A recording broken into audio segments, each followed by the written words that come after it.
안녕하세요. 10분 만에 끝내는 생명과학 10생입니다. 오늘은 10생 개념 공부법에 대해서 알아보겠습니다. 수능을 준비하는 고3 학생이라면 고2 때 내신을 준비하면서 겨울방학에 개념 강의를 들으면서 한 번 이상은 개념 공부를 한 상태일 것입니다. 하지만 개념 공부를 한두 번 해봤다고 해서 개념을 완벽하게 알고 있는 것은 아니기 때문에 모의고사에서 종종 개념 문제를 틀리기도 하는데요. 이럴 때 책을 다시 처음부터 읽는 것은 비효율적인 공부 방법이 될 수 있습니다. 그래서 개념 공부를 효율적으로 하기 위한 방법을 알려드리려고 하는데요. 방법은 간단합니다. 모의고사를 풀고 나서 모든 개념 문제에 대해 내가 기억하고 있는 지식을 백지 복습하듯이 정리해 보는 것입니다.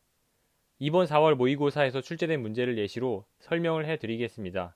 9번 문제는 2단원 기관계의 작용에 대한 내용인데요. 영양소가 세포호흡으로 분해되었을 때 노폐물의 생성과 배설에 대한 내용입니다. 탄수화물과 지방, 단백질은 공통적으로 탄소, 수소, 산소로 이루어져 있고 단백질은 질소와 황을 더 가지고 있습니다. 따라서 공통적으로 생성되는 노폐물은 물과 이산화탄소인데 물은 날숨과 오줌을 통해서 배설되고 이산화탄소는 날숨으로 배설됩니다.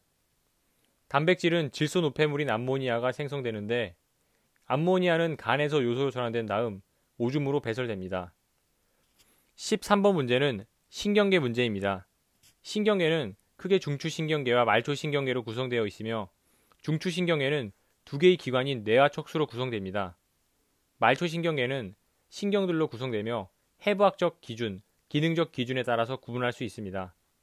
해부학적 구분에 따르면 뇌에서 나오는 뇌신경 12쌍과 척수에서 나오는 척수신경 31쌍이 있습니다. 기능적 구분에 따르면 구심성 신경과 원심성 신경의 두 개로 나뉘며 원심성 신경은 체성신경과 자율신경으로 나눌 수 있습니다. 자율신경은 두 개의 뉴런으로 구성되며 교감신경과 부교감신경으로 나뉘는데 교감신경은 신경절 이전 뉴런이 짧고 체성신경과 다음에 자율신경 축삭 말단 세 곳에서는 아세틸콜린이 교감신경의 신경절 이후 뉴런의 말단에서만 노르에피네프린이 분비됩니다.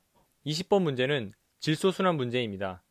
대기 중의 질소 기체는 질소 고정 과정을 통해서 암모늄 이온으로 고정되며 이때 뿌리옥 박테리아와 같은 질소 고정 세균이 이 과정에 관여합니다. 암모늄 이온은 질산화 과정을 통해서 질산 이온으로 바뀌며 이때 질산균이 이 과정에 관여합니다.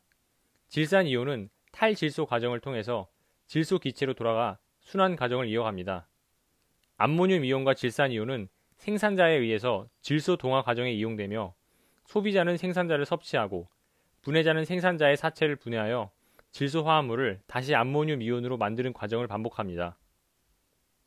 이런 방식으로 모의고사를 보고 나서 모든 개념 문제에 대해서 백지복습을 한다면 빠르게 내가 알고 있는 지식을 확실하게 다지고 모르는 개념도 확인할 수 있다는 장점이 있습니다. 생명과학 개념에 대해서 불안감을 가지고 있는 학생이라면 이런 방식을 통해서 자신의 부족한 부분을 효율적으로 보완하여 실력을 높일 수 있을 것입니다. 생명과학 수능 대비 전략은 다음과 같습니다.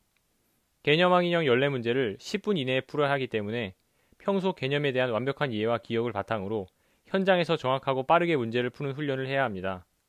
준킬러, 킬러 6문제는 수능 평가원 기출문제에 대한 완벽한 분석이 선행되어 있어야 하며 EBS 연계 교재를 풀면서 신유형에 대한 예측을 해보고 모의고사를 통해서 수많은 실전 감각을 길러야 할 것입니다.